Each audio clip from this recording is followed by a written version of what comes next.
Welcome to Bakersfield. This is our 34th annual Bakersfield Women's Business Conference. When we look at this year's theme, it's making the impossible possible. What does that mean to you? Well, life is always so strange in so many different ways, and I look at it with this idea that when you have a child that eventually becomes a teenager, learning how to navigate through what life puts in your way, or the people that you encounter, that you have to remind yourself that along the journey, you guys have done it perfectly because we talk about the importance of mentors all the time. And you have your rose mentors here. And it's important to understand that we all need the guidance that a mentor provides, that we all need some sort of means to navigate to wherever it is you want to be, whatever success, whatever dream you have, and be able to see your desires come true. Nothing is impossible. It is possible. You said unimpossible. There could be unimpossible possible because life can be difficult, but it's not difficult when you have these dedicated people of guidance to navigate these. As you are doing here. Love that. You mentioned motherhood, and many of us here at this conference are either representing moms, sisters, wives, friends, and supporting a community. So when you think of communities that you've been a part of, what would be a message for Bakersfield that you want them to take away from today?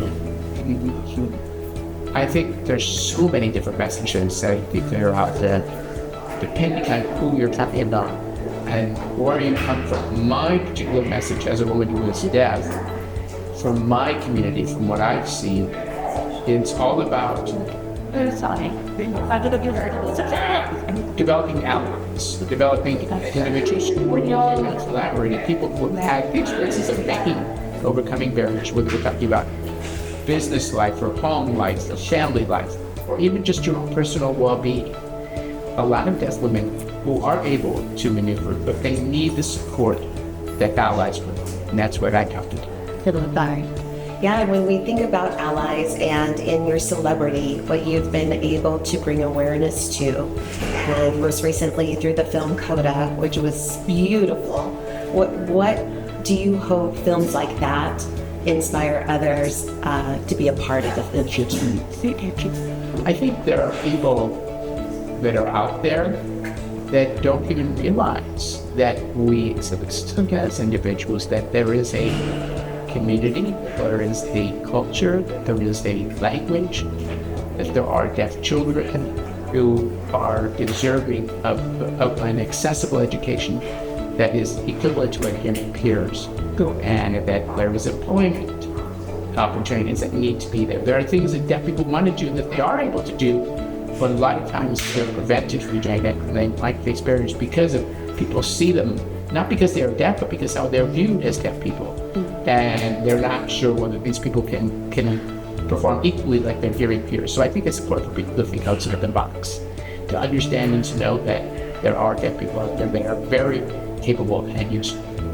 Excellent. And in our promotion of your visit today, we spoke about the award-winning actress, the author, the activist. What's next for Marlee? Well, I just became a grandmother 9 days ago. What? So I have a big job there, that's for sure. Congratulations. And all I'm doing is what? I'm showing people pictures. And wait, if you've seen this picture already, well, I don't mind showing it to you again. I don't care. I'm entitled to be a show-off. Yes. But my job really is all about, talking about a grandmother, my job is certainly to be able to help guide her to be whatever she wants to be, even though she has her own mother, which is my daughter. But at the same time, I want to be there to be her helpful.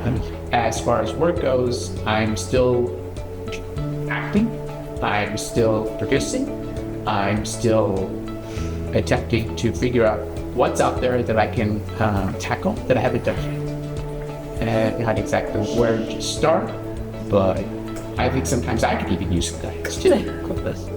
And final question, in this life, what brings you joy? brings me joy. Joy probably comes to me when my kids are happy, when they're healthy, when my husband and my family and the people in my life are perfect. I mean, whatever's going on in the world today is really distressing to me. So I don't know if I necessarily see joy in that, but I think eventually, hopefully, we all be able to find some measure of peace. And that find hope. And find hope. Yes. Thank you so much. Thank you. Thank you. Thank you. You're welcome. Thank you. Thank you. Yeah, that's it.